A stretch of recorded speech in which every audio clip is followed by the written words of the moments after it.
Hello दोस्तों, स्वागत है आपका टेस्टी वेज फूड पर। आज मैं आपके लिए बहुत ही टेस्टी और क्रिस्पी से स्नैक्स की रेसिपी लेकर आई हूँ। ये झटपट बनकर तैयार हो जाता है, तो चलिए हम इसे बनाना शुरू करते हैं। इस स्नैक्स को बनाने के लिए मैंने यहाँ 1.5 कप कद्दूकस की हुई लौकी ली है।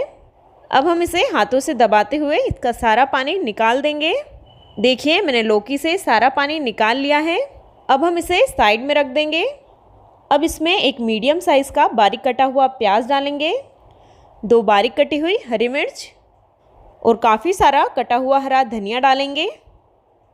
अब इसमें आधा चम्मच जीरा, 1 चम्मच धनिया पाउडर, आधा चम्मच red chili flakes. Red chili flakes किस तरह से बनाए जाते हैं इसका वीडियो मैंने अपने चैनल पर डाल रखा है, आप इसे वहां से देख सकते हैं। अब हम इसमें 1 चम्मच नमक डालेंगे और आधा चम्मच शक्कर डालेंगे। अब हम इसमें 2 छोटे चम्मच नींबू का रस डालेंगे। आप यहाँ पर 1 चम्मच आमचूर पाउडर का इस्तेमाल भी कर सकते हैं। अब हम इसमें 3 चम्मच भुना हुआ और इस तरह से दरदरा कूटा हुआ मूंगफली डालेंगे। अब हम इसमें 1 कप गेहूं का आटा डालेंगे और 3 छोटे चम्मच सूजी डालेंगे। आप यहाँ पर मोटी या बारीक किसी भी सूजी का इस्तेमाल कर सकते हैं। अब इसमें 2 चम्मच ऑयल डालेंगे। सूजी और ऑयल डालने से हमारा स्नैक्स बहुत ही क्रिस्पी बनेगा।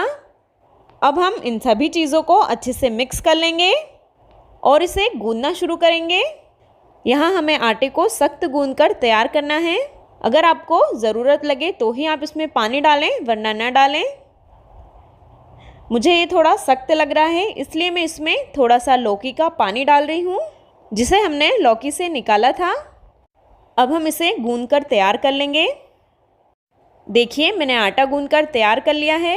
अब हम इसे रेस्ट के लिए नहीं रखेंगे, क्योंकि हमने इसमें लौकी डाली है जो कि नमक के साथ मिलकर पानी छोड़ती है, जिससे आटा सॉफ्ट हो सकता है।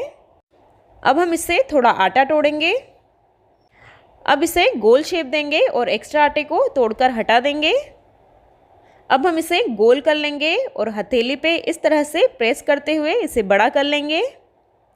अब हम इसके किनारों को शेप देने के लिए चॉपिंग बोर्ड पर या फिर थाली पर थोड़ा सा घुमा लेंगे और इसे टिक्की की तरह शेप दे देंगे। आप इसे थोड़ा मोटा ही बनाएं, बहुत ज़्यादा पतला ना करें। इसी तरह हम बचे हुए आटे से भी स्नैक्स बनाकर तैयार कर लेंगे। देखिए, हमने सभी को बनाकर तैयार कर लिया है। अब हम इन्हें फ्राई करेंगे। अब हम इन्हें गरम ऑयल में डाल देंगे। अब हम इन्हें 3 मिनट तक मीडियम फ्लेम पर फ्राई होने देंगे। 3 मिनट के बाद हम इन्हें पलट देंगे।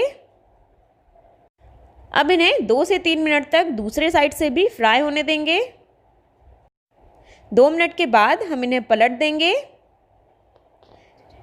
अब हम इन्हें इसी तरह से कुछ कुछ देर में पलटते रहेंगे और इन पर अच्छा सा गोल्डन कलर आने तक फ्राई कर लेंगे। देखिए, अब ये दोनों ही साइड से अच्छे से फ्राई हो गए हैं और काफ़ी क्रिस्पी हो गए हैं। अब हम इन्हें निकाल लेंगे। ये स्नैक्स खाने में बहुत ही ज़्यादा टेस्टी लगता है। ये अंदर से सॉफ्ट होता है और बाहर से क्रिस्पी होता है। अब आप इसे ग्रीन चटनी और सॉस के साथ सर्व करें। और अगर आपको यह रेसिपी पसंद आई हो तो इस वीडियो को लाइक और चैनल को सब्सक्राइब ज़रूर करें।